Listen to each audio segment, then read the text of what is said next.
The Union Academy Status dropped report on 40 the cadets anomaly. on Kelmar Volcanic 3, activity spiking. a Deploying Class-3 drones. Deathworld Acknowledge. where All teams, 98% brace for of known impact. sapient species die within 48 hours. The mission was simple. Survive 72 hours, reach extraction 80 kilometers away, through hostile terrain, unpredictable storms, and predators that hunted anything with a heartbeat. Expected casualties, 60%. Expected survival time for the human squad leader, 12 hours. The human called it basically spring break. He finished in 71 hours and 34 minutes. This is how one mechanic's son from Montana rewrote Union survival doctrine. The assembly hall on Union Academy Station Prime could hold 3,000 cadets. Today it held 240, the final evaluation candidates. The ones who had survived 4 years of training, countless simulations, and the brutal attrition rate that claimed 40% of admitted students before graduation. Commander Vraxis stood at the podium, all 7 of his eye stalks focused on the holographic display behind him. He was Hexian, slug-like body tentacle manipulators, and a voice that resonated with the kind of authority that came from 3 decades of military service. The hologram rotated slowly. A planet, green continents, blue oceans, white clouds that looked deceptively peaceful from orbit. Kelmar 3. Attention cadets, Vraxis's voice cut through the murmur of nervous conversation. You have trained for this moment for 4 standard years. You have studied tactics, xenobiology, survival protocols, and interspecies cooperation. You have passed every examination, exceeded every simulation benchmark. He paused, let the silence stretch. None of that matters if you cannot survive 72 hours on a real death world. The hologram zoomed in, forest, dense, dark, alive with movement, even from orbital view. Kelmar 3 is classified as a Class 3 death world. For context, 98% of Union species cannot survive unassisted on anything above Class 2. The atmospheric pressure will make your organs feel compressed. The local fauna considers everything food, especially other local fauna. The storms generate winds exceeding 200 kilometers per hour and have been observed throwing boulders the size of transit pods. A cadet near the front made a sound, somewhere between a whimper and a prayer. Vraxis's eye stalks swiveled toward the sound, then back to the display. You will be divided into teams of 4. Each team will be dropped in a separate zone. Your objective is straightforward. Survive 72 hours and reach the extraction point at coordinates transmitted to your squad leader's datapad. The extraction point is approximately 80 kilometers from your drop zone. You will traverse this distance on foot through hostile terrain. The hologram shifted, showed teeth, claws, things with too many legs and not enough regard for the sanctity of life. You will be provided with standard survival equipment. 1 medical kit, 1 emergency beacon for genuine life-threatening situations only, 1 water filtration unit, 1 protein synthesizer. And your training, I suggest you rely heavily on the latter. Vraxis's primary manipulator tapped the podium. Team assignments are now displayed on your datapads. You have 30 minutes to meet your team and board your designated dropship. Dismissed. The hall erupted, not with conversation, with the sound of 240 cadets checking their assignments and confronting their mortality. Cade Harlow sat in the back row, 3rd seat from the left, eating teriyaki-flavored protein jerky from a crinkled foil packet. He was 23 standard years old, which translated to about 23 Earth years, because humans had stubbornly refused to adopt Union chronological standards when they joined the galactic community. He had dark hair that hadn't seen a proper cut in 3 months, brown eyes that looked perpetually amused by something nobody else found funny, and the kind of weathered hands that came from growing up fixing machinery in his father's garage in Montana. His academy jumpsuit was regulation. Mostly. He'd torn the sleeves off because Union climate control ran hot for human comfort, and he'd stitched a patch over the left knee where he'd ripped it during a training exercise involving zero-gravity combat and poor decision-making. He chewed his jerky and pulled up his datapad. Team 7, Squad Leader Cade Harlow, Species Human. He blinked, read it again. Squad Leader, first human squad leader in Union Academy history. Well, that was either a sign of progressive attitudes or someone setting him up to fail spectacularly for political reasons. He scrolled down. Team members Lease Species Florian, Torvin Species Krytoian, Vale Species Zenthari. Cade knew the species profiles, had memorized them during his first year.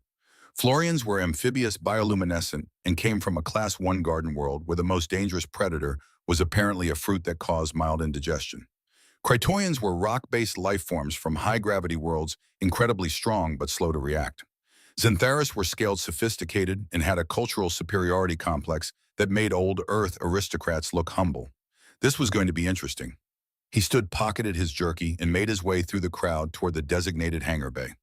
The hangar bay smelled like coolant and recycled air, and the particular kind of anxiety that preceded potentially lethal field exercises. Drop ships lined the massive space, each one marked with a team number and destination coordinates. Cade found Team 7's assigned ship and spotted his teammates immediately. Liss was easy to identify. Translucent skin with bioluminescent patches that currently flickered yellow-orange in patterns that Cade's xenobiology training translated as profound distress. She was small, maybe 4 feet tall, with large eyes and delicate limbs that looked like they'd snap if someone breathed on them too hard. Torvin stood next to her. Twice her height, body covered in rock-like plating that ranged from granite gray to obsidian black. His chest piece was thick, reinforced, and currently unmarred. That wouldn't last. Vale stood apart from both of them. Scaled skin in deep emerald with gold accents that probably cost a small fortune in genetic modification. He held himself with the kind of rigid posture that screamed military family and high expectations. Cade approached, raised one hand in the universal gesture of greeting that worked across about 70% of Union species. "Hey, I'm Cade, squad leader." Vale's vertical pupils contracted. His scaled head turned with deliberate slowness. "You." The word came out flat, skeptical. "The human." "Last time I checked, yeah. I will not follow a primitive to my death on a death world." Vale's voice carried that particular upper-class accent that suggested private tutors and family disappointment. "I formally request reassignment." Liss's bioluminescent patches flickered faster, distress intensifying. Torvin rumbled something in his native language, then switched to common standard. "The assignments are final. Commander Vraxis does not accept requests based on species prejudice." "This is not prejudice. This is statistical reality." Vale gestured at Cade with one scaled hand.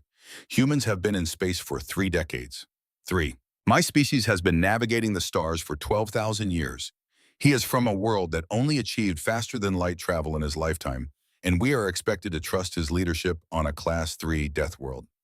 Cade let him finish, waited through the silence that followed. Then he smiled. "You done?" Vale's scales rippled, a Xanthari expression of offense. "Because if you are, we should probably talk about the mission instead of my species' technological development timeline. We've got—" Cade checked his datapad 23 minutes before boarding. Liss made a small sound. Her patches shifted to pale blue. Cade's training translated it as cautious hope. "You are not concerned about the mortality statistics." Her voice was soft, musical, the kind of voice that belonged to someone who'd never had to yell to be heard. "Concerned, sure. Paralyzed by fear now." Cade pulled up the mission data on his datapad. Class-3 death world. Atmospheric pressure, hostile fauna, unpredictable weather patterns. 72 hours. 80 clicks to extraction. He looked up, met each of their eyes in turn. "It's gonna be rough, but it's doable." Doable. Vale's tone could have frozen methane. "The mortality rate for non-adapted species on Kelmar-3 exceeds 60%. "Yeah, but that's not us, right? We're academy trained. We've got skills. We've got each other." Cade glanced at the dropship behind them. "And honestly, Class-3 is basically spring break compared to where I grew up." Silence. Liss's patches cycled through 3 colors before settling on confused pink.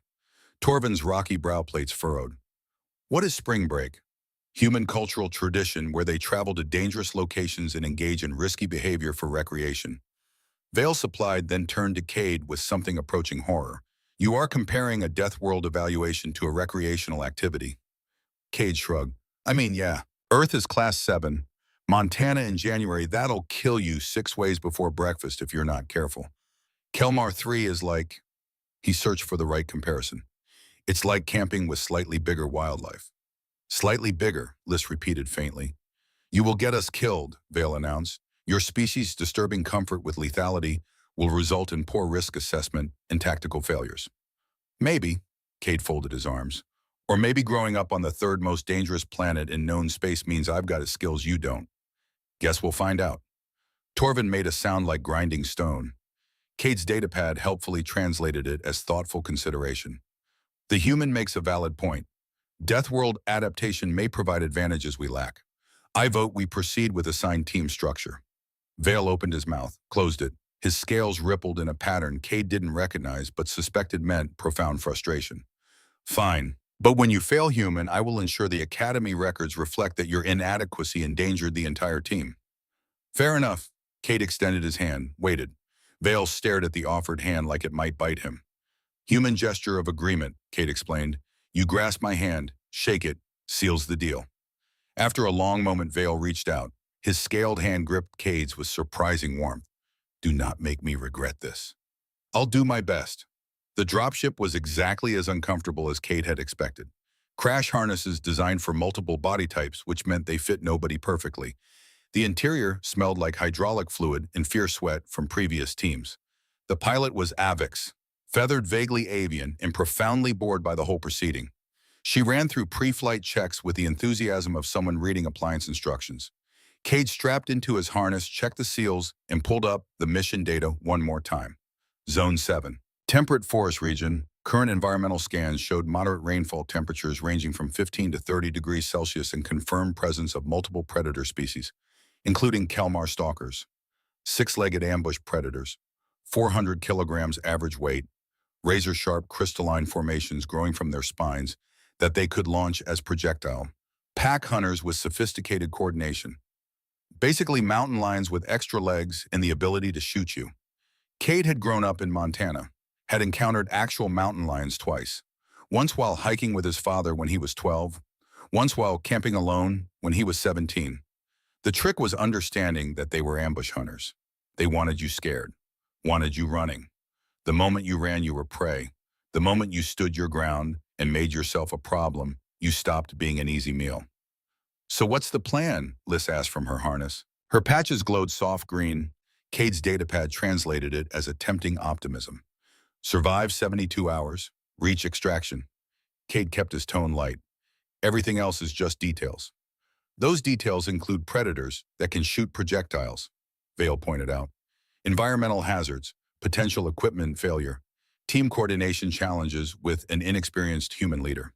You always this cheerful. I prefer the term realistic. I prefer the term pessimistic. But hey, different strokes. Torvin's rumbling voice cut through their exchange. What is the tactical approach? Do we establish a defensive position and wait for extraction, or do we attempt to reach the coordinates early? Good question. Strategic thinking. Cade liked that. We vote, he said. Democracy. Everyone gets a say. Vale's scales rippled surprise. You are squad leader. The decision is yours. Yeah, and I'm deciding we vote. Defensive camp versus active advance. Liz, her patches flickered. I vote for defensive position. Minimize risk. Torvin, advance. The Krytoian's voice resonated with certainty. Stationary prey dies first on my world. Movement provides tactical flexibility. Vale silence. Then advance, though I question the wisdom of democratic tactical decisions under combat conditions. Noted. Cade grinned. I vote advance too, motion carries. We move toward extraction, careful but steady. Cover distance early gives us buffer if something goes wrong. When something goes wrong, Vale corrected. Optimism. Vale, try it sometime. The pilot's voice crackled over the intercom. Approaching drop zone, prepare for deployment in 60 seconds. Cade's stomach did something complicated. Not fear, not exactly. More like anticipation mixed with adrenaline and the kind of focused awareness that came before big moments. Liz made a sound like a small animal facing a large predator. Torvin gripped his harness restraints until the metal groaned. Vale's breathing accelerated, controlled but audible, and Cade checked his bootlaces one more time and smiled. 10 seconds, the pilot announced. The floor disappeared.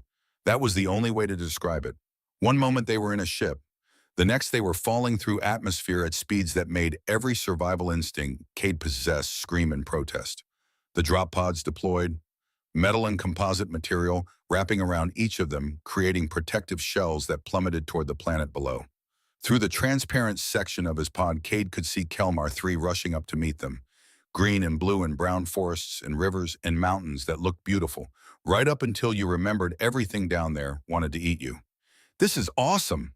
The words came out before he could stop them. Pure adrenaline and joy and the kind of reckless enthusiasm that had gotten him in trouble his entire life. We are going to Liz's voice over the comm system high and panicked. Statistically unlikely, Torvin rumbled, though he sounded uncertain. The pods deployed retro thrusters. Deceleration hit like a physical blow. Cade's vision grayed at the edges, then snapped back as the thrusters adjusted. They hit the ground hard enough to make his teeth click together. For a long moment, everything was quiet except for the sound of his own breathing and the pod's cooling system hissing steam. Then the pod opened. The smell hit him first. Organic, wet, alive. Earth smelled like this. Montana forest after rain, when everything was growing and hunting and dying and being born all at the same time. The smell of a planet that didn't care about you, didn't hate you, didn't even notice you except as another potential meal or competitor. Cade unbuckled his harness and stepped out into the Deathworld. The forest was dense. Trees stretched up toward a canopy so thick only scattered beams of sunlight made it through, creating this twilight effect even though it was midday. Everything was some shade of green or brown. Vegetation covered every surface, fighting for space and resources in a constant biological war. It was humid, very humid. Moisture condensed on Cade's skin within seconds. It was beautiful. Okay, Cade said to the forest, to his team, to himself. Now this is what I'm talking about. Smells like home. Liz emerged from her pod patches, flickering orange-red alarm colors. This smells like death. Same thing where I'm from. Torvin stepped out, his massive frame making the ground vibrate slightly. He looked around with slow, deliberate movements. Atmospheric pressure is acceptable. Gravity is 0.98 standard. Manageable. Vale was the last to emerge. His scales had shifted to a darker shade. What Cade's training suggested was a stress response. This is a Class 3 Deathworld. Nothing about this is manageable. Not with that attitude. Cade moved to the supply crate that had dropped with them. Everyone check your gear. We need to inventory what we've got and figure out our route. The supplies were exactly as promised. One medical kit with basic trauma supplies and species-specific medications. One emergency beacon that would summon immediate extraction at the cost of automatic mission failure. One water filtration unit. One protein synthesizer that could turn local organic matter into edible nutrients, theoretically.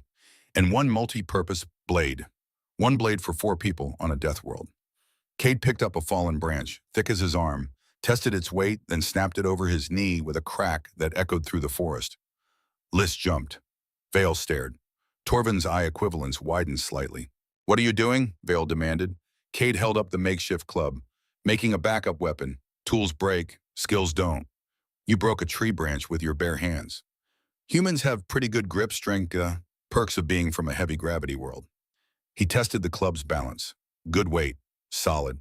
Would crack a skull or break a joint if he needed it to. Would he need it to? Probably. Liz was staring at him like he'd grown a second head. Your planet has heavier gravity than this. Bit heavier, yeah. Earth's about 1.2 standard. You adapt. Cade pulled up his datapad, checked the coordinates.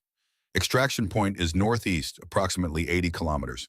We've got 72 hours. If we maintain roughly 27 clicks per day, we can reach it with time to spare. 27 kilometers per day through this terrain while avoiding predators, Vale said flatly. Ambitious. Achievable. Cade shouldered his pack. We move in formation. I'll take point. Torvin, you are right behind me. Use your strength to clear obstacles. List center position, safest spot. Vale, you watch our rear. Everyone stays within visual range. We don't split up for any reason.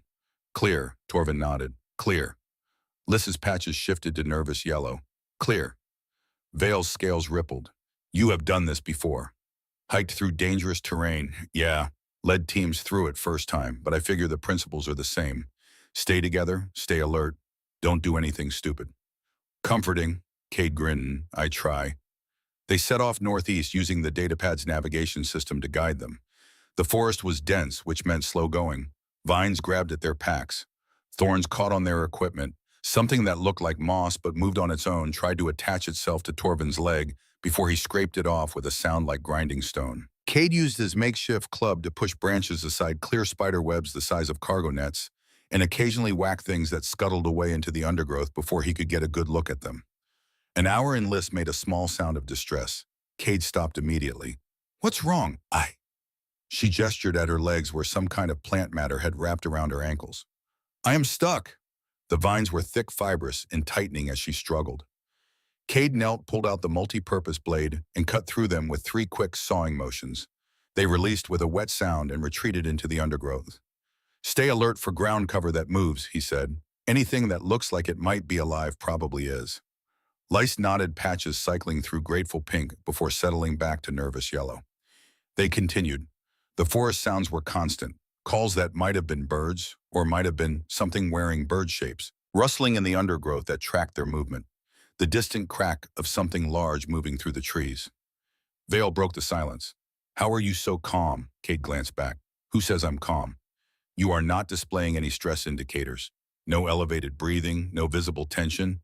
You are—" Vale searched for the word. "Comfortable." "I'm alert. That's different from stressed." Cade pushed aside a curtain of hanging vines. "My dad used to take me camping in the Rockies when I was a kid. Used to say that fear is useful, but panic gets you killed. The forest doesn't hate you. It's just doing its thing. You're just another animal moving through it. Respect it, pay attention, don't make stupid decisions, and you'll probably be fine." "Probably," Vale repeated. "Nothing's guaranteed, but probably's better odds than you get in most of life." Torvin rumbled agreement. "Wisdom from your father." "Yep. He was a mechanic, but he grew up hunting and fishing and doing the whole survivalist thing. Taught me everything he knew." Cade's voice softened slightly. "Always said the best tool you have is the one between your ears. Long as you can think, you can adapt. Long as you can adapt, you can survive." They walked in silence for a while after them.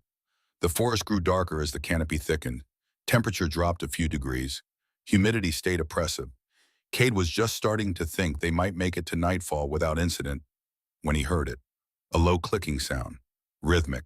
Mechanical, except nothing mechanical should be making that sound here. He froze. Raised one hand in a fist. Universal signal for stop. Behind him, his team froze immediately. The clicking continued. Closer now. Cade's eyes scanned the forest ahead. At first, he saw nothing. Just trees and shadows and undergrowth. Then the shadows moved. Not shadows. Camouflage. Body covered in mottled fur that shifted colors to match its surroundings. 6 legs ending in claws that looked sharp enough to slice through armor. Head low eyes arranged in a pattern that gave it nearly 360-degree vision. Kelmar Stalker. 400 kilograms of ambush predator designed by evolution to kill anything that moved through its territory, and it had seen them. Cade's hand tightened on his club. His heart rate kicked up, but his breathing stayed controlled.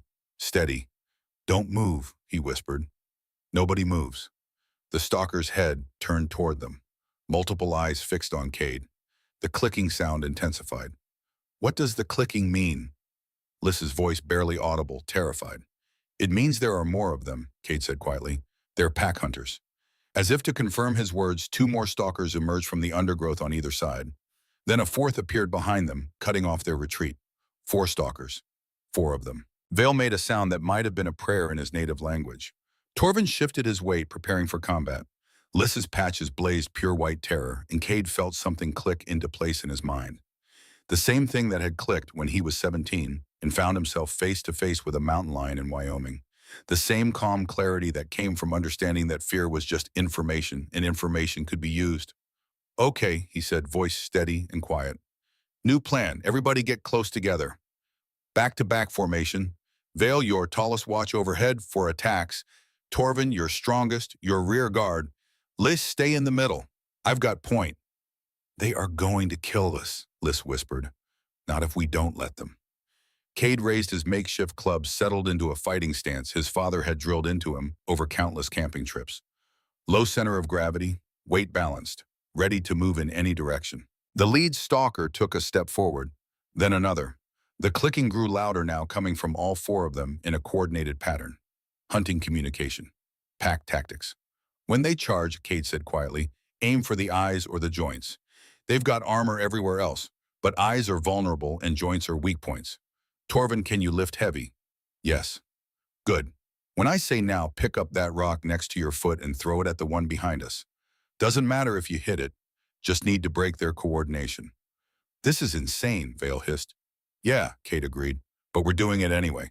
Ready, 3, 2, 1, now." Torvin grabbed the rock, must have weighed 50 kilograms. He hurled it like a missile. It struck the rear stalker square in the face with a crunch that echoed through the forest. The creature screamed, a sound like tearing metal, and then everything went absolutely crazy. The stalker that Torvin hit went down hard, thrashing in the undergrowth. Its packmates turned their attention toward it for exactly 1 second. That was all Cade needed. He moved, not running, moving with purpose and violence, and the kind of focused aggression that came from understanding that in a fight between predator and prey, the only winning move was to stop being prey. His club came down on the nearest stalker's foreleg joint with everything he had behind it. The crack was audible. The stalker yelped, stumbled sideways. "Go!" Cade shouted. "Northeast, run!" They ran. Here was a fun fact about adrenaline. Most species had some version of it, a chemical response to danger that temporarily enhanced physical capabilities. Humans got everything at once: speed strength, pain tolerance, and apparently the complete suppression of common sense. Cade was not running with his team. He was behind them, and he could hear himself hitting things. The club making contact with flesh and bone and crystalline growths. The stalkers clicking and snarling. The wet sound of his boots on forest floor as he moved and dodged and fought. "We have to help him." Liss's voice distant now. "He told us to run." Torvin's rumble, moving fast despite his bulk. "Cade is correct," Vale gasped. "Human combat doctrine prioritizes tactical retreat when outnumbered. He is buying us time." Cade heard all of this from somewhere behind the sound of his own pulse in his ears. He was vaguely aware that one of the stalkers had gotten close enough to launch a crystalline spike from its spine. Felt it graze his left shoulder, hot and sharp. Ignored it. Swung the club in a wide arc that connected with something that made a satisfying crunch. Then he was running too. Really running. His team was ahead, maybe 30 meters. The stalkers behind him, 3 of them now in pursuit. The 4th was still down, and the one he'd hit in the leg was limping. Pack hunters, yeah. But injured pack hunters reconsidered their target selection when the prey fought back hard enough. "Keep moving," Cade shouted. "Don't stop." They burst out of the dense forest into a clearing. Not exactly a clearing, more like the ground got softer, wetter. Marsh. They splashed through ankle-deep water that smelled like sulfur and decomposition. "Don't stop in the water," Cade called out. "We're sitting targets," Liz screamed. Cade's head snapped around in time to see something explode out of the marsh to their right. Not a stalker. Something else. Something with too many teeth arranged in concentric circles, like some kind of nightmare flower. Marsh lurker. Could grow up to 8 meters long. Swallowed prey whole. This one was maybe 6 meters. 6 meters of muscle and teeth in predatory efficiency, lunging at lice with jaws wide enough to bite her in half. Torvin was faster. His massive rocky hand grabbed the creature by what might have been its throat. Squeezed. The lurker thrashed. Its tail whipped around, caught Torvin across the chest with enough force to crack his rocky plating. The sound was like a boulder splitting. But Torvin held on and squeezed harder. The crunch was sickening. The lurker went limp. Torvin dropped it into the marsh water. "Nice," Cade gasped, reaching them. "But your chest, damaged but functional." Torvin's voice was strained. "We must keep moving." Behind them, the 3 stalkers had stopped at the marsh edge, clicking at each other in what sounded like debate. They don't like the water, Cade realized. The lurkers hunt here. The stalkers know it. "So we are safe?" Liz asked hopefully. Something much larger than the lurker they just killed began to surface behind them. Cade saw a ridge of spines breaking the water, each one as tall as he was. "Nope, not safe. Move." They scrambled out of the marsh on the far side, filthy and gasping. The stalkers watched from the tree line but didn't follow. Whatever was in that water, they wanted no part of it. Smart predators. Cade kept them running until the marsh was far behind, until his lungs were screaming for mercy, until even Torvin was showing signs of fatigue. Finally, he called a halt. They collapsed against trees, breathing hard. Liss's patches were flashing colors Cade had never seen before. Probably didn't have names in common standard. Probably translated roughly to, "We almost died multiple times in 10 minutes, and I am reevaluating all my life choices." Torvin leaned against a massive tree trunk, chest plate visibly cracked, lubricating fluid leaking from the gaps. Vale stared at Cade with an expression that might have been respect, or might have been shock, or might have been both. And Cade looked down at his arm, noticed the blood for the first time, and shrugged. "Okay," he said, breathing hard but grinning. "That was fun." Liz made a sound that might have been a laugh or might have been hysteria. "Fun? We were almost eaten, multiple times, by multiple things." "Yeah, but we weren't eaten. That's what counts." Cade examined his shoulder. The crystalline spike had grazed him, leaving a cut maybe 4 inches long. Deep enough to need treatment, not deep enough to be life-threatening. "You are injured," Vale said, something like concern in his voice. "I've had worse." Cade pulled his pack around, dug out the medical kit. Crashed a dirt bike into a barbed wire fence when I was 16. This is nothing. He didn't mention that his hands were shaking slightly, that his heart was still hammering in his chest, that somewhere in the back of his mind, a part of him was screaming about what they just survived and how close it had been. But his father's voice was louder, clear and steady in his memory. Fear is information. Panic is death. Stay calm. Assess the situation. Take care of what needs taking care of. So Cade cleaned the wound with the antiseptic gel that burned like fire-applied wound sealant that stung even worse, and wrapped a pressure bandage around his shoulder with practiced efficiency. Liz watched with wide eyes. Your pain tolerance is disturbing. Endorphins, also shock. I'll probably feel this tomorrow and regret everything. Cade packed the medical supplies away. But for now we're alive, we've covered maybe 5 clicks, and we learned something important.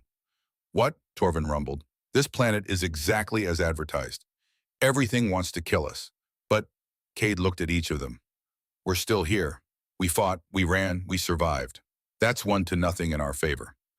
Vale's scales rippled. After a moment, he made a sound that might have been a laugh. You are insane. Probably, but we're doing pretty well for our first day. They rested for 10 minutes. Shared water from the filtration unit. Let their hearts slow down to something approaching normal. Then Cade stood, tested his injured arm, and picked up his club. Ready to keep going. Liz's patches had shifted to pale blue. Determination. Torvin pushed himself away from the tree. Ready.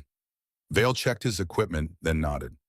Ready, though I maintain that your leadership style is going to give me cardiac failure before this mission is complete. I'll try to keep the near-death experiences to a minimum. Somehow I doubt that. They moved northeast through the forest. The light was fading now, shadows growing longer. They'd need to make camp soon. Find defensible ground. Set up a watch rotation. But for now they walked. 4 Academy cadets on a Deathworld. Injured, exhausted, and very much alive. Behind them the stalkers clicked in the distance. Ahead something roared. Above the first stars were beginning to appear through gaps in the canopy. And Cade Harlow's squad leader, human survivor of Earth's Montana wilderness, and a dozen close calls before he'd even left his homeworld, smiled into the darkening forest and kept walking. The real test was just beginning. They found defensible ground an hour before full dark. A cluster of enormous trees whose root systems had grown together into tangled masses that created cave-like spaces underneath. Good visibility, multiple escape routes, elevated position. Cade walked the perimeter twice before he approved it. We set up here, he announced.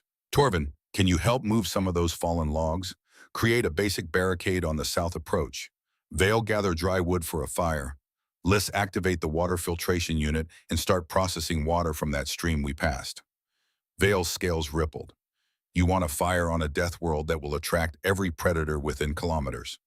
It'll also keep some of them away. Most animals don't like fire. Plus, Cade glanced at Liz, who was shivering slightly despite the humidity. Some of us are cold-blooded, need warmth, or they'll go into torpor. Vale's mouth closed. After a moment, he nodded and began gathering wood. Torvin moved the logs with casual ease, his massive strength making child's play of barriers that would have required machinery for most species. But Cade could see the fluid leaking from his chest plate crack, see the way he moved more slowly than before. The marsh lurker's tail strike had done real damage. They'd need to address that, soon. But first, fire. Cade built it the same way he had 100 times before. Friction method. Bow drill his father had taught him. His hands moved through familiar motions, and within minutes the ember formed. He nursed it carefully into flame. Liz moved closer immediately, her bioluminescent patches shifting from stressed yellow to grateful pink as the warmth reached her. Vale stared at the fire. You created that with your hands, no technology. Humans have been doing it for 400,000 years. Cade fed the flames carefully. Fire's the reason we survived long enough to reach the stars. Torvin settled near the flames, his damaged chest plate toward the heat. Impressive, primitive, but effective. I'll take effective over sophisticated any day. Cade pulled out the protein synthesizer, began processing their rations. My dad used to say the best tech is the kind that works when everything else fails. They ate their first meal on Kelmar 3 huddled around that fire. Pressed rations that tasted like cardboard, but Cade supplemented his with the last of his jerky. Vale watched him chew. What is that? Teriyaki beef jerky. My mom made it before I left for academy. Preserved animal flesh. Vale looked mildly horrified. Protein. Want some? I am vegetarian. More for me then. Liz made a small sound, not quite a laugh, not quite a sue. Are you okay? Kate asked gently. Her patches cycled through several colors before settling on honest blue. I am terrified. I have been terrified since we landed. I am from a garden world. The most dangerous thing there causes mild indigestion. And you, she gestured at Cade. You act like this is normal. Cade was quiet for a moment. I'm scared too, he said finally. Fear keeps you alert. It's only a problem when it stops you from moving forward. How do you manage it? My dad taught me to treat fear like information. It tells you something's dangerous. Okay, good to know. Now what are you going to do about it? Cade poked the fire. You can freeze up or you can keep going. I choose to keep going. Liz's patches glowed soft gold. We should establish watch rotation, Cade said. 4-hour shifts. Torvin first, then Liz Vale, and I'll take Dawn. Get some rest. They settled in. Cade found a spot near the camp edge and fell into light sleep. Cade woke to Liz's hand on his shoulder and pre-dawn gray filtering through the canopy. Your watch, she whispered. He sat up, checked on Torvin. The crack in the Krytoian's chest plate had spread overnight. The fluid leak had increased significantly. This was bad. When the others woke, Cade had water boiling and rations prepared. We've got a problem, he announced, gesturing to Torvin's chest. The damage was severe. Without proper repair, Torvin's internal systems would fail within 12 hours. I can continue, Torvin said, but his voice was weak. Vale spoke protocol. The injured party uses their emergency beacon. The rest continues the mission. No, Cade said flatly. This is not negotiable. I said no. Cade's voice was calm but absolute. Nobody gets left behind. That is suicide, Vale hissed. If we leave him, he dies alone because we cared more about grades than people. I'm not doing that. Liz's patches flickered uncertain orange. Without medical facilities. Who says we need medical facilities? Cade was examining the crack. This is a mechanical problem. I can fix it. You cannot repair Krytoian bioarmor with... Watch me. For the next 6 hours, Cade worked. He found granite-like stones, shaped them into plates, wove vines into support cords, used the blade to cut and refine. His hands bled. His shoulder wound reopened. His back screamed from hours hunched over. But he worked. Vale, after watching for 2 hours, began helping. Liz brought water. Torvin sat still, watching this human save his life with nothing but stone and plant fiber and determination. Why her? The Krytoian finally asked. I questioned you, called you primitive. Why did this? Cade didn't look up. Because being wrong isn't a reason to die. Because we're a team. By hour 6, the makeshift armor plate was secured to Torvin's chest. The leak stopped. Not completely, but enough. Torvin stood. Tested it.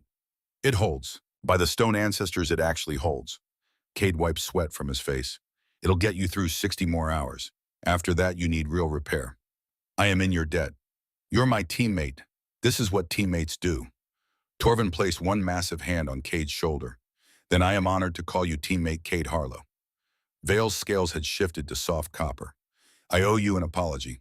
I called your methods primitive. I was wrong. You were worried. That's different. They moved out at 1,300 hours an hour later than Cade had planned, but with all 4 members intact. The forest had changed, or maybe they had. They fell into rhythm, talked as they walked. Liz told them about her homeworld, Garden Paradise. She joined Academy against her family's wishes to prove Florians could be strong. Vale shared his story. Military family going back 12 generations. The pressure to match their legacy was crushing. Torvin spoke of his dying people. This mission was about proving they still had worth. And Cade told them about Montana, about his father's garage, about camping trips that were survival training, about deciding to show the Union that humans weren't monsters, just people who'd gotten tough to survive. You succeeded, Liz said softly. By Cade's calculation, they'd covered 25 kilometers that day. 60 total in less than 30 hours. They were way ahead of schedule. That night's camp was peaceful. Same routine. Fire, food, watch. During Vale's watch around 0300, his datapad chimed. Emergency beacon, another team, southwest, 15 kilometers away. Vale woke Cade. Team 5, beacon activated, extraction in progress. They'd failed. 36 hours in, Cade pulled up mission statistics. Of 10 teams, 3 had already failed. 2 more were behind schedule. Team 7 was the only team ahead of schedule. How? Vale breathed. We should be average at best. Cade thought about the fire built without technology, the water purified primitively, the shelter found by reading terrain, Torvin's repair with rocks and vines. Maybe that's exactly why we're winning, he said slowly. We're not relying on tools that can break. Dawn of day 3 brought a visitor, a small, hovering drone with Academy markings, observation equipment. It had been following them, recording. Cade looked directly at it. You getting all this? The drone adjusted position, continued recording. They broke camp and continued. The terrain changed, forest giving way to rolling hills, faster travel. By midday, 75 kilometers total, 5 to go. They could finish tonight, more than a day early. Then Cade's datapad chimed. Academy-wide broadcast. Commander Vraxis's face appeared. Attention all evaluation candidates. A Category 5 storm system has developed unexpectedly. Current projections indicate arrival within 10 hours. Wind speeds will exceed 300 kilometers per hour. Cade's stomach dropped. Standard protocol is immediate shelter. However, Vraxis paused. This storm is predicted to last 12 to 14 hours. All teams will miss extraction windows if they shelter. The message was clear. Shelter and fail, or move and risk death. Emergency beacons remain available. Extraction coordinates unchanged. Good luck. Transmission ended. Cade checked position. 43 kilometers to extraction, 10 hours available. 4.3 kilometers per hour through forest and hills with a boulder-throwing storm coming. Lys's patches went pure white terror. Torvin's chest creaked. This is impossible. Vale's scales darkened. Vraxis wants us to fail. Cade looked at the coordinates, at his team, at the horizon where clouds were already gathering. His father's voice, impossible, just means nobody's done it yet. We go through the storm, Cade said. That is suicide, Vale said flatly. Maybe, or maybe it's the only way. Cade adjusted his pack. I've hiked through Wyoming blizzards that killed people. Weather's just another challenge. Manageable if you're smart. Wyoming blizzards are not Category 5 storms. No, but the principle's the same. Read the weather, use it instead of fighting it. Cade looked at each of them. I can get us through, but I need you to trust me. Can you do that? Lys's patches flickered through 6 colors before settling on determined blue. I trust you. Torvin nodded.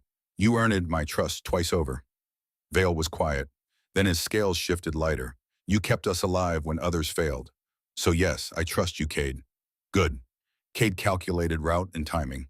The storm's from the southwest. We're heading northeast. Wind will push us forward. We use that. Move fast before it hits. Once it arrives, travel between gusts. Stay low. Use terrain. What about Torvin? We carry him if needed. Nobody gets left behind. They shouldered packs, stood at the forest edge looking at dark clouds building like shadow mountains. Cade smiled at the storm. Let's go show them what humans do when the universe says impossible. They ran. The first raindrops hit like bullets. They'd covered 20 kilometers in 3 hours, running when they could, power walking when they couldn't. The storm was coming. Wind picked up, whisper to roar, 23 kilometers to extraction, 7 hours to deadline. Storm arriving in 12 minutes. They burst from forest into open grassland. Bad timing, rolling hills. No cover. Nothing between them and a Category 5 storm except determination. We can't stay here, Lys shouted, patches blazing orange-red.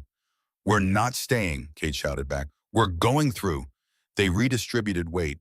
Vale and Cade split Torvin's pack. Every advantage mattered.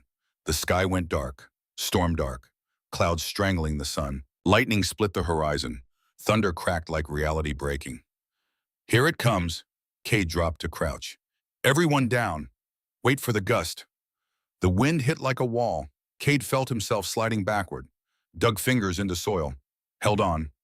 Torvin planted like a boulder, immovable. Lys wrapped around rock outcropping. Vale pressed flat scales flattened. The gust passed. 30 seconds, then brief calm. Move now, Cade was running. Next gust in 90 seconds, covered distance in his gap. They ran, the storm worked in waves. Massive gusts, brief calm.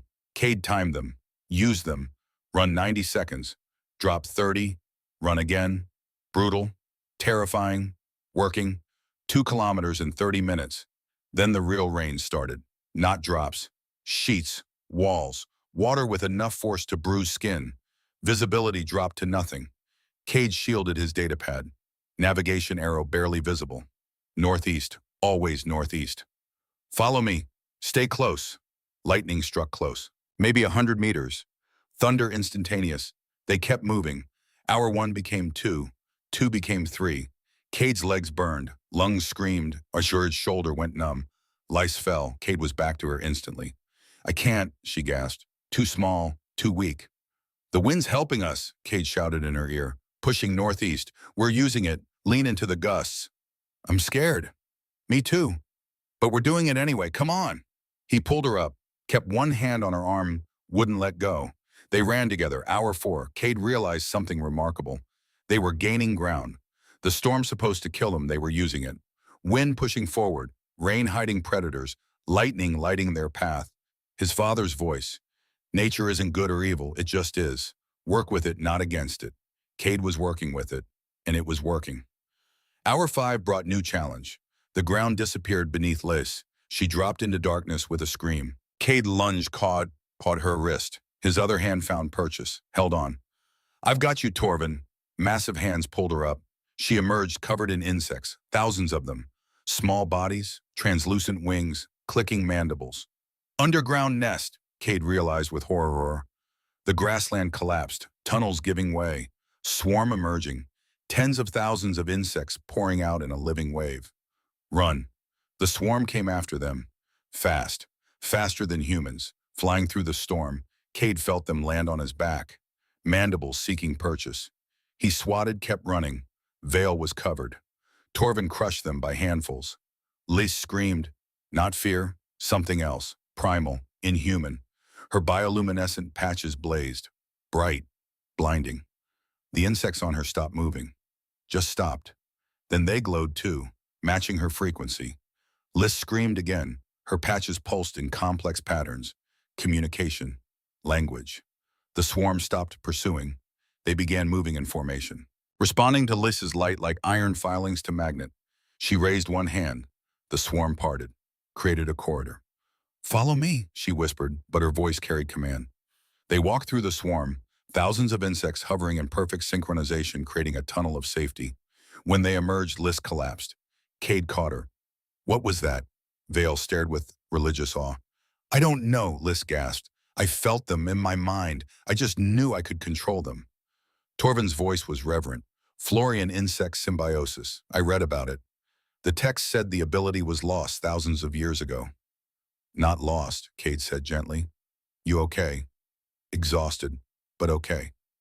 She looked at her hands. I never knew I could do that. You're not weak. You never were. Liz's patches shifted to gold.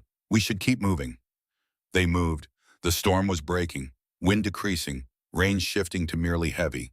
Cade checked his datapad, 10 kilometers to extraction, 3 hours to deadline. They were going to make it. Pick up the pace. We're almost home. They crossed the final 10 kilometers in 2 hours and 20 minutes. Fatigue became distant. Pain became information. They ran on adrenaline and determination. The extraction point appeared.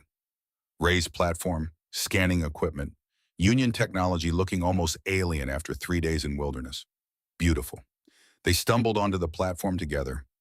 Exhausted, injured, covered in mud and blood, alive. Scanners activated. Blue light swept over them. Team 7 confirmed, synthesized voice announced. Survival time 71 hours and 34 minutes.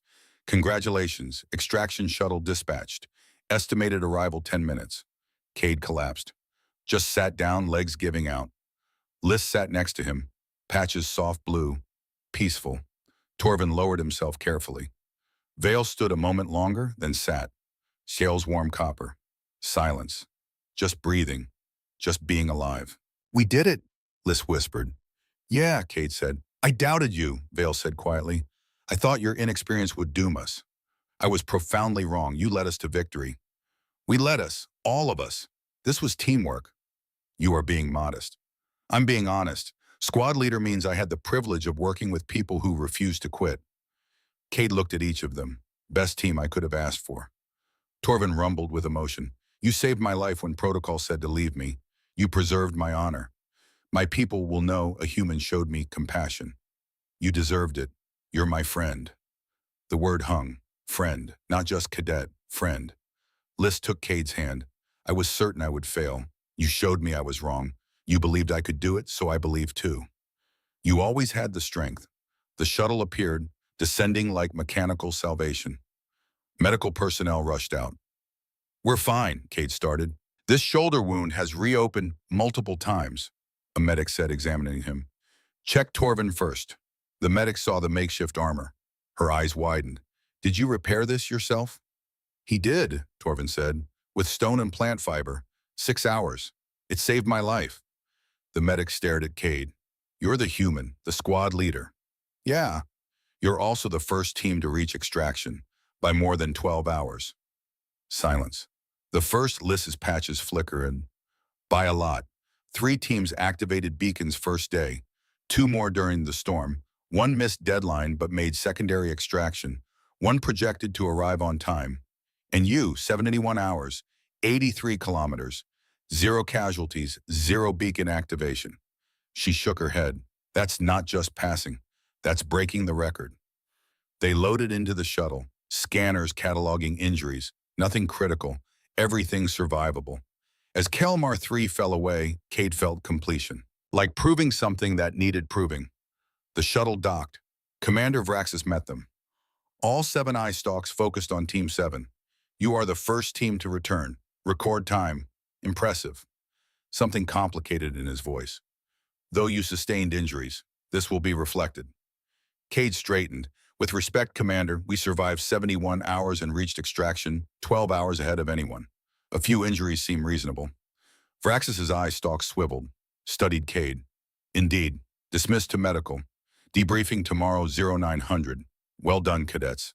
Medical was efficient. Regeneration therapy, proper biomechanical repair, nutritional supplements, pain management. Sore for weeks, but passed. Later in the common area, Cade pulled up final statistics. 10 teams, 40 cadets, 3 failures, 2 missed deadline but survived, 4 arrived within window, 1 team, Team 7, arrived 12 hours early. Farther faster than any team in Academy history. 0 casualties. Everyone survived. They found Team 3, Vale said. The abandoned camp, extracted 6 hours after us. Severe injuries, but alive. Relief washed through Cade. Everyone made it. Next morning, 0900 sharp, Team 7 stood in Vraxis's office. The commander reviewed performance data on multiple screens. Your performance was exceptional, he said. 83 kilometers in 71 hours. Multiple hostile encounters survived. Improvised solutions to equipment failure. Team cohesion despite initial conflict. 1 eye stalk focused on Cade. The human demonstrated leadership exceeding expectations for first-generation spacefaring species. Bio-armor repair showed ingenuity. Storm navigation showed either exceptional skill or exceptional stupidity. Exceptional skill, sir, Cade said, with small amount of exceptional stupidity for seasoning. Vraxis's tentacles rippled. Might have been amusement. You are aware your performance created complications. Sir, humans were admitted on trial basis. Significant opposition argued Class 7 inhabitants would be too primitive, violent, unstable. Vraxis's voice shifted. You disproved those assumptions thoroughly. Team 7 exceeds cadets from species with thousands of years of spacefaring history. This creates precedent, demands explanation. Cade waited. Union Council requested full analysis of human capabilities. Your evaluation will be studied. Your methods will become training material. Your species' admission will expand significantly. Vraxis leaned forward. You have changed things, Cadet Harlow. I just did what my father taught me, sir. Survive. Help my team. Don't quit. Simple philosophy. Effective results. Vraxis tapped his datapad. Team 7 awarded Distinction of Excellence, highest honors, graduate with commendation. Additionally offered positions in advanced training, specialized units operating in high-risk environments. He pulled up classified document. Vanguard Protocol. Survey teams exploring Class 4 and higher worlds. We need operatives who function in lethal environments without extensive technology. Who adapt, improvise, survive. All 7 eye stalks on Cade. We need humans and leaders they trust. Interested? Cade looked at his team. If my team stays together, yes, sir. All of us or none. Vraxis's tentacles curled. I would expect nothing less. 1 week to decide. Dismissed. They walked out together. Vanguard Protocol, Vale said. Class 4 and higher, significantly more dangerous. Yep, we could die. Maybe. But together, as a team. Liss's patches glowed determined blue. I spent my life being afraid. These 3 days taught me safety isn't living. I choose living. Torvin rumbled. My people are dying slowly. If I must die, let it be quickly doing something that matters, with friends. Vale's scales shifted copper. My family expects tradition, but I prefer to create my own legacy. With this team. With friends. They reached the common area. Display screen showing final statistics. Team 7 at the top. Other cadets stared as they passed. Whispers. That's them. The humans team. The record breakers. Cade pulled his team to quiet corner. What we did wasn't just passing a test. We proved something. About all of us. About what's possible when you focus on what makes you strong together. He looked at each of them. Lys, you commanded thousands. Torvin, you saved lives while dying. Vale, you learned humility. Cade smiled. And me, I learned being from a death world doesn't make you better, just adapted differently. We all bring something unique. Together, we're unstoppable. Lys's patches glowed gold. What happens now? Now we rest, heal, decide about Vanguard, then show the universe what Team 7 can do.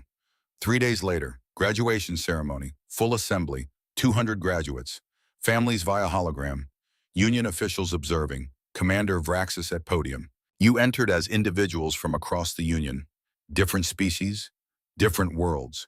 You leave as graduates, as officers, as defenders. He paused. This cohort faced the most challenging evaluation in history. Kelmar-3 exceeded normal parameters. 10 teams entered, 10 survived, but one exceeded all projections. One will reshape our protocols. Eye stalks focused on Team 7.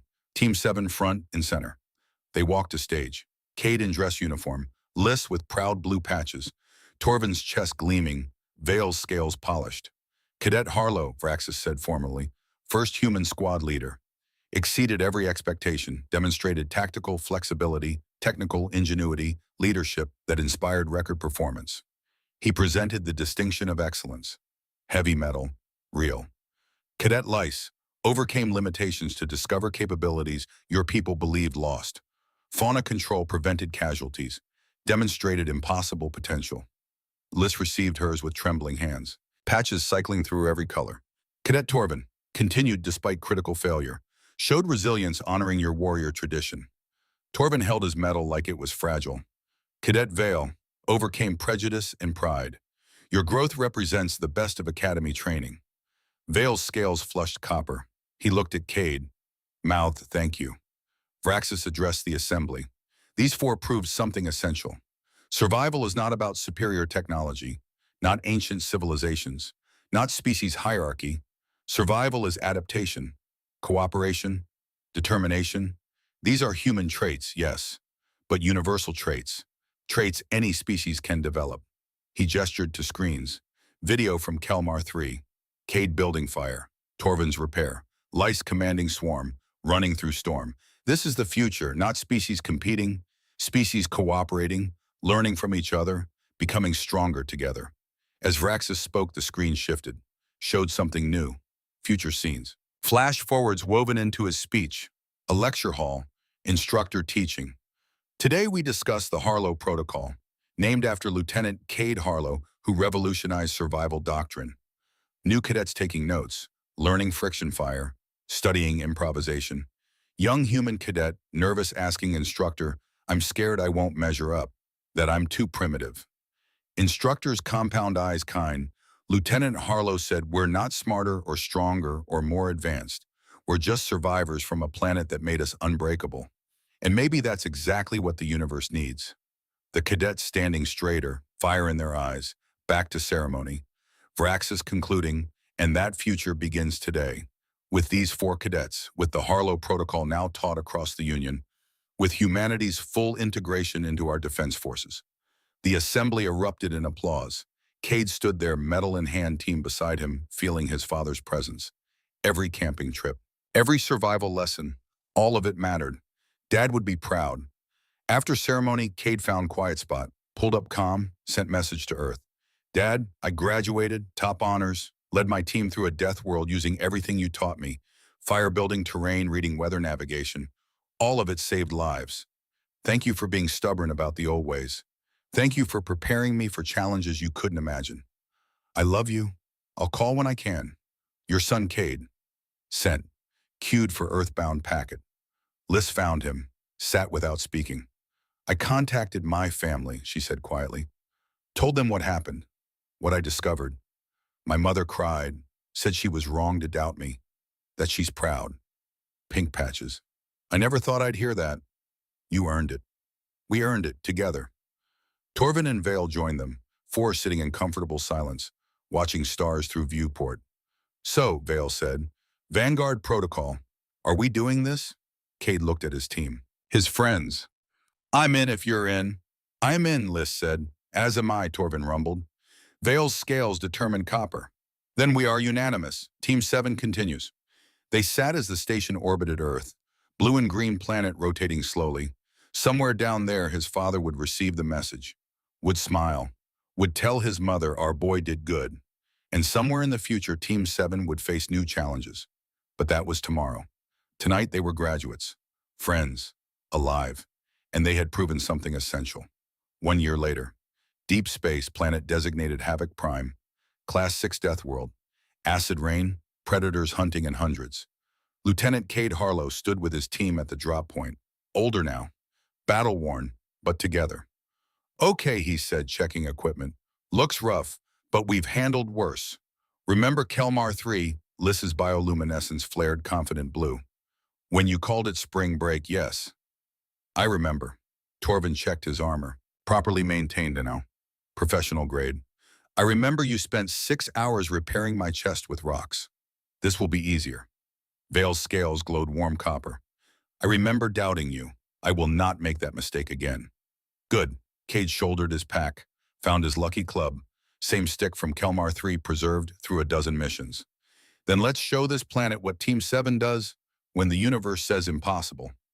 They walked into the acid rain together, 4 beings from 4 different worlds, united by trust, by friendship, by absolute certainty that together they were unstoppable. Behind them, the universe watched, learned, adapted, and understood. Humanity had joined the stars not by being the strongest, not by being the smartest, but by being the survivors. And in a galaxy full of ancient civilizations and advanced technologies and species who had forgotten what it meant to struggle, that made all the difference.